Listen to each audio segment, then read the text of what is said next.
இந்த 4 பேர் வந்தா ஒரு நேரம் சோறு போட மாட்டீங்க.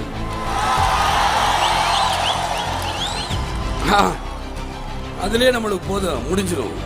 இத்தனை பேர் வீட்டுக்கு நான் போயிட்டு வரக்குள்ள முடிச்சிடறேன். என்னையா காசு காசு காசு பணம் படப்புவாங்கயா நீங்களும் உங்க காசு என்னையா கோடி கோடியா சேர்த்து வச்சு எங்கேயா கொண்டு போக போறீங்க? செத்தா கூட அருணாக்குடி அத்து விட்டுட்டு தான் உள்ளத்தி கொண்டு போய் போதைக்கிறான்.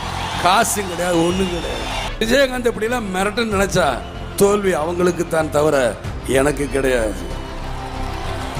உங்களை மாதிரி நான் காசுக்கு ஆசைப்பட்டு லஞ்சம் வாங்கணும், பெரிய ஓனர்களை பார்க்கணும், பெரிய அதிபர்களை இப்பயே பார்க்கணும் பயம். எனக்கு அந்த பயம் இல்லை. மக்கள்கிட்ட நேரடியாக சொல்லுங்க, என்கிட்ட காசு இல்லை, அவன் கோடி கோடியாக செலவு பண்ணுவான். நீங்கள் ஓட்டு போடுறீங்கன்னா ஓட்டு போடலையா சொல்லுங்க. என்கிட்ட காசு கிடையாது. இப்படிதான் வரப்போறேன். பாராளுமன்றக்கப்ப பத்திரிகையாளர் நண்பர்கள்லாம் கேட்குறாங்க, ஏன் சார் உங்களுக்கு காசு வேணுமே? என்னுடைய பொருளாளர்களை என் தொண்டர்கள் தானே, என்னுடைய தாய்மார் சகோதரர் இவங்க தான்.